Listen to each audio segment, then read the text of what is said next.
I recognized early on that doing less was funny and also was less common.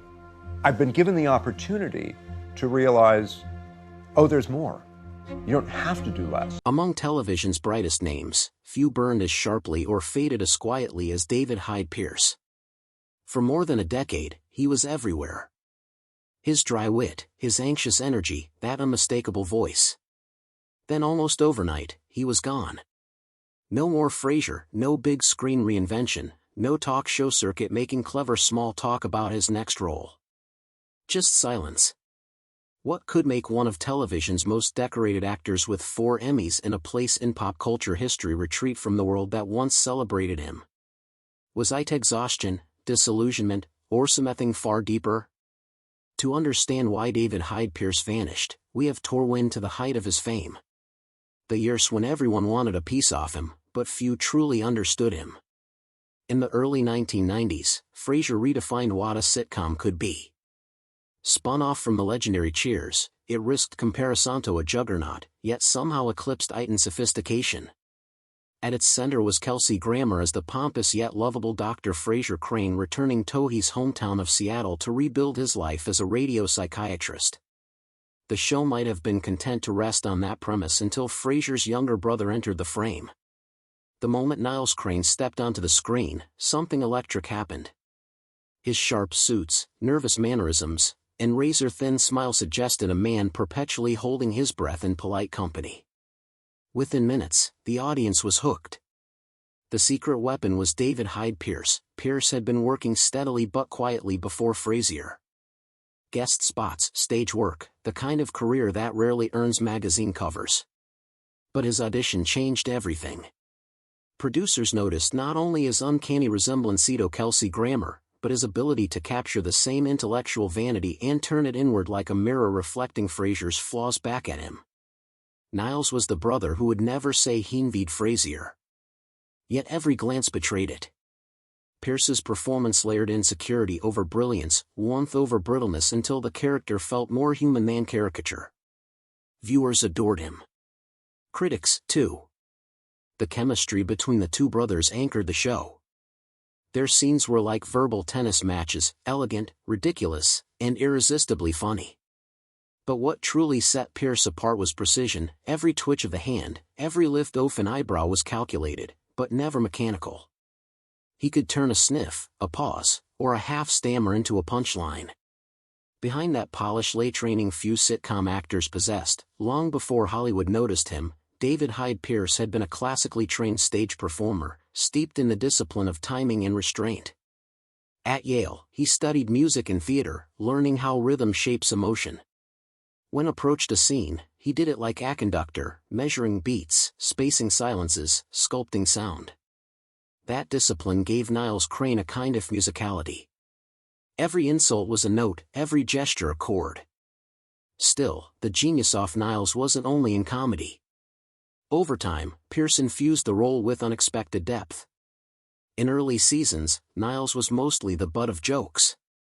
His off-screen wife Maris an endless source of absurd marital gags. Yet, Pierce quietly shifted the character's center of gravity. Beneath the fussiness and fear of germs, he revealed vulnerability. A man desperate for connection, but terrified of imperfection, when his long-suppressed feelings for his father's housekeeper, Daphne Moon, finally surfaced. Frasier transformed from clever farce into something closer to tragic comedy. Pierce played longing as if it were a secret illness, contained, denied, and finally confessed. The payoff, when Niles and Daphne at last came together, felt like a collective exhale after years of restraint. Viewers weren't just cheering for romance. They were witnessing redemption. By then, David Hyde Pierce was no longer merely a supporting actor. He had become Frasier's beating heart. Awards followed naturally. 4 Emmys from 11 nominations, a statistic so rare it bordered on mythical. Yet, even in the glow of success, Pierce seemed untouched by celebrity's usual hunger. While his co-stars expanded into film, voice work, and constant interviews, Pierce kept a distance. To him, the work mattered more than the spotlight. He would later admit that the attention sometimes unnerved him. the idea of being recognized not for who he was, but for a carefully engineered persona. It was as though Niles's discomfort with chaos wasn't only an act. It was a reflection of the actor himself. As Frasier entered its final years, rumors began circulating that Pierce was ready to move on. The show's tone had matured. Its characters had reached a sense of completion, and perhaps so had I. In 2004, when the series aired its finale, the world expected Pierce to springboard into major film roles. Instead, he retreated. His public appearances dwindled. Occasional theater credits appeared in trade papers, revival on Broadway, guest directing, charity performances, but nothing like the omnipresence of his sitcom days. For fans, it felt like a magician had vanished mid-act, leaving only applause echoing through an empty stage. Those who worked with him noticed something else. Pierce was happiest when he wasn't being watched. Theater offered anonymity in a way television never could. On stage, every night was ephemeral. Seen once then gone. There were no reruns, no memes, no endless recycling of gestures. It was pure creation and immediate erasure. For a perfectionist, that was freedom. So, while Hollywood speculated about his disappearance, Pierce simply returned to where he felt most alive. Still, the public wanted answers. Why would someone walk away from the kind of fame most actors chase forever? The question returned 2 decades later when news broke that Frasier was coming back. In 2023, Paramount Plus announced a revival starring Kelsey Grammer, promising a modern continuation of the beloved series. Nostalgia erupted. Fans imagined the Crane brothers reunited, older, wiser, still bickering over wine pairings and psychology. Yet, when the first trailers dropped, something was missing. There was Frasier, but no Niles. Not a cameo, not even a voiceover. The absence was so stark it became its own headline. Where is David Hyde Pierce? Speculation spiraled immediately. Some assumed he had been snubbed. Others thought he must be either embroiled in behind-scenes conflict. But the truth, according to Kelsey Grammer, was simpler and stranger. Pierce had been invited. He had declined. No scheduling issue, no salary dispute. He just said no. Grammer summarized it cryptically. Everything is calm. Those 3 words only deepened the mystery. Calm compared to what? Was Pierce protecting his privacy, or was there a story Hollywood didn't want to tell? Online, fans refused to accept calm as an answer. Reddit threads dissected every interview, searching for hidden meaning. YouTube comment sections filled with theories. Perhaps Pierce felt Niles's story was complete. Or perhaps he had grown disenchanted with reboots that chase nostalgia instead of art. Some pointed to his long history of philanthropy and activism, suggesting he had simply moved his energy elsewhere. Others wondered if the intensity of television itself, its repetition, its scrutiny had drained him beyond repair. Meanwhile, the new Frasier unfolded without him. Set once again in Boston, the reboot followed Frasier reconnecting with his adult son, Frederick, now a firefighter. Gone was the ensemble of eccentric Seattle friends. In their place, new characters trying to capture old magic. Colleagues described him as meticulous, even private to a fault. He disliked gossip, and rarely courted publicity. Interviews were thoughtful, but guarded. He preferred discussing the mechanics of theater to sharing personal anecdotes. When reporters pressed about fame, he often deflected, saying he was grateful for the work. To the public, that humility seemed refreshing. To insiders, it hinted at something else, a deep unease with how fame distorts authenticity. And so, when the opportunity came to resurrect Niles decades later, perhaps Pierce recognized the trap. To raise the character might mean undoing the very closure that had made him complete. Niles had found love, fatherhood, and peace, a rarity in sitcoms. Dragging him back for nostalgia's sake could cheapen that journey. In a way, saying no was the final act of respect, both to Niles and to himself. But if that's true, why keep the reasons hidden? Why the careful silence? That's where the mystery deepens. Because every choice David Hyde Pierce has made since Frasier suggests intent, not accident. His return to Broadway wasn't a random escape. It was a deliberate retreat into art that values depth over exposure. The stage allowed him to vanish while still performing to continue the craft without the glare of cameras.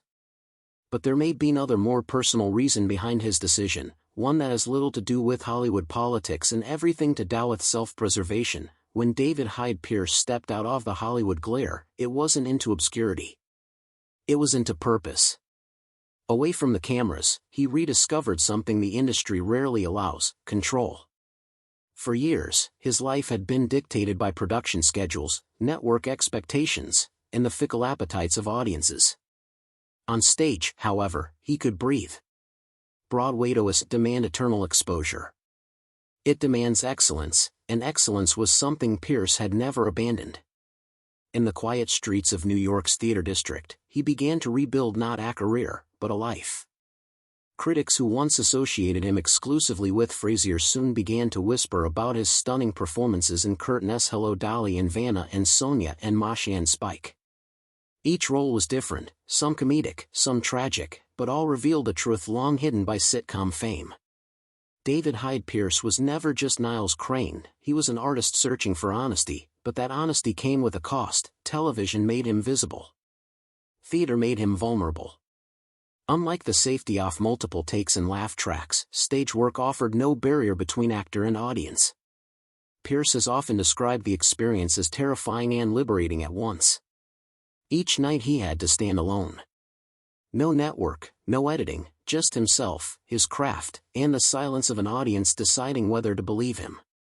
For someone who spent a decade playing a man obsessed with control, that kind of surrender was a form of healing.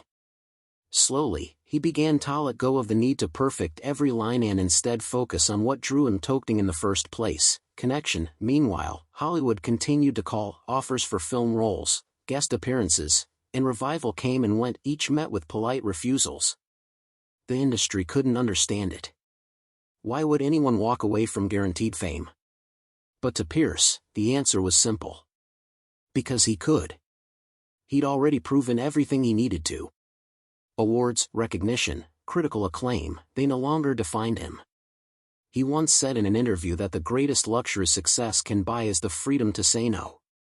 It was a statement few understood at the time, but it has aged into a quiet manifesto. While others chased longevity through reinvention, Pierce pursued invisibility as an art form. In doing so, he became one of the rarest figures in Hollywood, a man who left at the height of his relevance and never looked back. Still, his silence fed endless speculation. When the Frasier reboot aired without him, journalists pressed Kelsey Grammer for details. Grammer's response was diplomatic. Pierce, he said, wanted to move on to new things to protect what the original show had accomplished. But those who knew Pierce well hinted that his reasoning ran deeper. The revival-savory existence reminded him how easily art can become imitation. In one rare public comment, he mentioned that nostalgia only works when you leave something behind. Perhaps that was his final word on the matter. For him, Niles Crane wasn't a costume that Beta Ken out of storage. He was a chapter already closed. Reopening it, Pierce feared, might undo the integrity of what had been built. His instincts weren't strong. The new Frasier struggled to find its footing. Without the familiar rhythm between Frasier and Niles, the show felt oddly hollow, as though one half of a melody had been erased. Critics described it as charming but incomplete. Fans online were harsher, calling it Frasier in name only.